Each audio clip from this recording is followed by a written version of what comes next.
Welcome to the deep dive, everybody. Today we're going to be talking about that really awful house fire in South London. You know, the one where those four little boys died. Yeah, that case was really tough to read about. A lot of people have reached out to us wanting to know more. Yeah, and I mean, it's hard not to be just totally heartbroken, right? Two sets of twins, just babies. Absolutely. And it's easy to just get caught up in the emotions of it all. But, for our deep dive today, let's see if we can go a little deeper. Maybe figure out how this could have happened. Right, like what led to this. So, okay, let's start with the basics. I mean, we know the fire happened on December 16th, 2021, right? That's right, in Sutton, South London. And the boys, we know they were two sets of twins. Leighton and Logan, they were 3 years old. Yeah. And Kyson and Bryson, they were 4. Just unimaginable. It really is. And, one of the things that I think is really important to point out is that neighbors actually heard the boys. They heard them crying for help. Yeah. They tried to get inside and save them, but the fire was just too strong. So they couldn't get to them. No. It says here that firefighters, when they finally put the fire out, they found the boys' bodies under beds. It's just awful. It makes you think, like they were trying to hide, trying to find a safe place. Absolutely. Like, just instinctively trying to get away from the flames. It's just, it makes you wonder about the conditions inside the house, Could they have even gotten out? Yeah, that's a good question. We're going to talk more about the specifics of the house and all that a little later. But I think for now, let's talk about the boy's mother. Deveca Rose. Right, Deveca Rose. She wasn't home when the fire started. And the article said she had already been to the store earlier, like to the supermarket, and she had gone out again for like a second trip. Yeah, for a second trip. And, it wasn't for anything essential or anything. It makes you wonder what she was thinking, like what was going through her head at that time. It does make you wonder. Yeah. Right, like what were her priorities? And then there's that whole thing about the friend Jade, the one she said she left the kids with. Right. Turns out that was a complete lie. So right from the start, we're already seeing some, some red flags. We are. So, okay, we'll get back to all of that. But before we do, let's talk about the conditions those poor boys were living in. The article, it really doesn't hold back. It describes the house as just like filthy, like full of garbage everywhere. Piles and piles of rubbish. And the toilet and the bathtub, completely unusable, just filled with trash. It says they were using buckets and pots as toilets. Yeah. Buckets and pots. I mean, this isn't just like, oh, the house is a little messy. This is serious neglect. Yeah, really serious. Really serious. And we have to remember, these were just little kids. And then you read what the boy's father had to say, Dalton Hoth. Right. He called it the worst day of his life. That his world had been completely flipped upside down. I mean, could you imagine losing your children like that? It breaks your heart. And I think we have to keep in mind that this kind of loss affects so many people. The whole family, the community, I mean, everyone. Yeah. The article also mentions the boy's great-grandmother, Sally Johnson, her name is. And she said the thought of them, trapped and crying and screaming, that it just haunts her. It's just so sad. Yeah. And knowing that neighbors heard them, that they tried to help, it adds another layer of tragedy to it all. It does. And, it just makes you think about, the bigger picture here. Like how could something like this happen? What went wrong? Exactly. And were there signs that people missed? Yeah. Things like that. It's a lot to think about. It really is. And, we're just scratching the surface here. There's a lot more to uncover, and we're going to get to all of that as we continue this deep dive. We've been talking about this awful house fire and the just terrible conditions inside the house.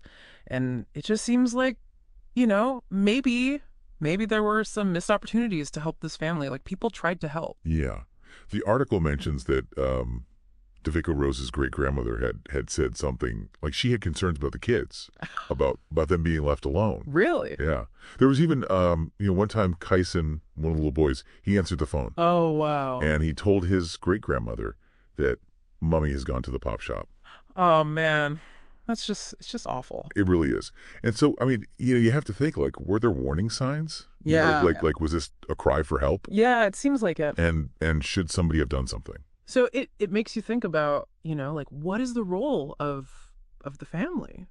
of the community, and even like social services, like what is their role in all of this? Right, right. Like, were there barriers that were preventing people from stepping in? These are the kinds of questions that always come up in these really, really tragic cases. It's complicated though, right? It is, yeah. And there's really not a simple answer. No. I mean, but it seems like it would be important to know if anybody like officially reported anything to Child Protective Services. Absolutely. Yeah. Like, were they already involved with this family? Did they know about this situation? Right, right. But unfortunately, I mean, we don't really have that information, at least not in the article you sent. Right. But even without that information, I think this case, it really just, it shows how hard it is for some families. Families who are dealing with things like poverty and maybe even mental health issues. Okay, so let's talk about that for a second. I mean, we talked about Rose's actions, like her going to the store, when her kids were home alone, and then that whole thing with the friend Jade who didn't exist. I mean, could that be a sign of something else going on? Like a mental health crisis? Yeah, I mean, it's possible. Yeah. But we don't know for sure. Right. We can't really speculate. Right. Without some kind of, professional opinion, you know what I mean? Right, right. But it is really important to remember that these kinds of struggles, they can affect anybody. Right. Rich or poor, it doesn't matter. Doesn't matter, yeah. And sometimes those struggles, they can really get in the way of, like making good decisions. Right. And in this case, it obviously affected her ability to care for her kids. So, this whole thing, it just seems to bring up a lot of questions about, like fire safety, like especially when you have little kids in the house. Right. Like, were there working smoke detectors? No. And the layout of the house, did that make the fire spread faster? I mean, we don't know, but you have to wonder. Yeah, definitely. And when you look at the article, they talk about the house being, really overcrowded. Right. And that can make a huge difference, how fast a fire can spread and how hard it is to escape. And, a lot of times those problems, they're even worse for families who are struggling financially. Exactly. I mean, if you don't have a lot of money, it's hard to make sure your house is safe. Right. And that's not saying it's anyone's fault or anything like that. It's just, the reality. Right. It's just the reality. And it just makes this whole thing even more tragic, Yeah. When you read what the boy's father said and their great-grandmother, their words are they're just heartbreaking. It's really hard to hear. Yeah. And you realize that, behind all the news stories and the court cases and everything, that these are real people who are going through something just unimaginable. And it's not just the family, it's the whole community. Yeah. The first responders, everyone who was involved, they're all affected by this. And it's something they'll probably never forget. Right. Okay, so I think for the last part of our deep dive here, let's talk about what happened after the fire, like with the investigation and the trial. Okay. Deveca Rose, she was found guilty of 4 counts of manslaughter. Right. And they sentenced her to 10 years in prison. Right. I mean, that's a long time. It is, but I mean, 4 kids died. Right. And when you read what the judge said, he really emphasized how important it is for parents to protect their kids. Right. Especially when they're little. Right.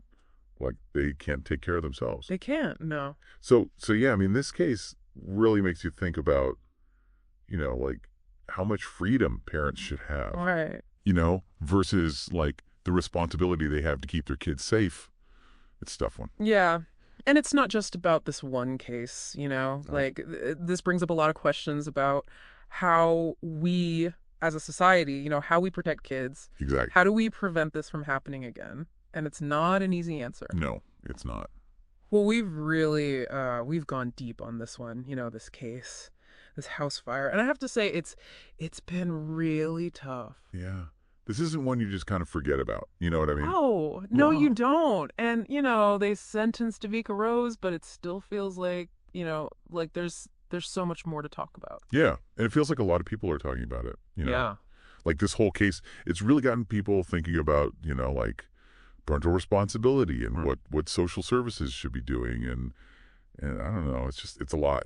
It's complicated. Yeah. No easy answers. Not at all. And it makes you wonder if anything will really change. Like, will this actually make a difference? Yeah, that's the big question. Yeah. Right? I mean, you hope so. You have to hope so. You do. But even if there's no like perfect solution, no easy fix, you know, I, I still think it's important to talk about it, to Oh, try to understand it, right, because even just talking about it, maybe that's the first step. right. Okay, so the article talked about, how the community has, really stepped up, right? Like they're donating clothes and toys and money to help the family, Right. which is, that's really great to see, It right? really is. That's the good side of humanity. Yeah. Like when something awful like this happens, people want to help.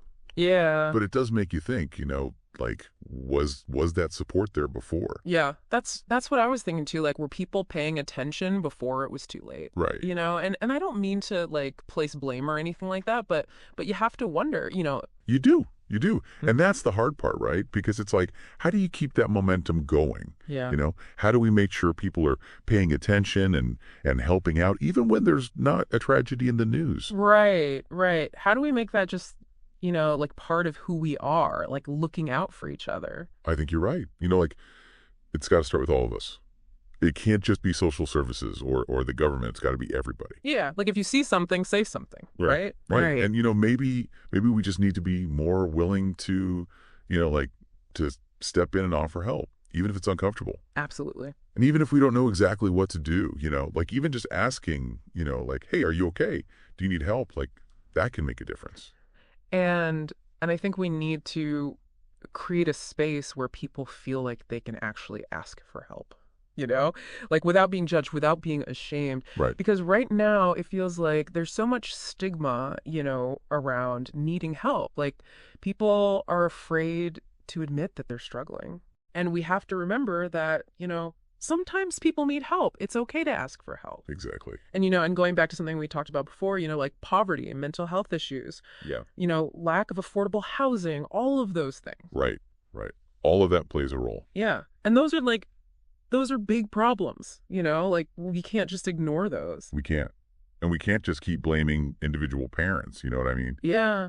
Like this is about society. It's about, are we creating a world where families can thrive, where kids are safe? Right.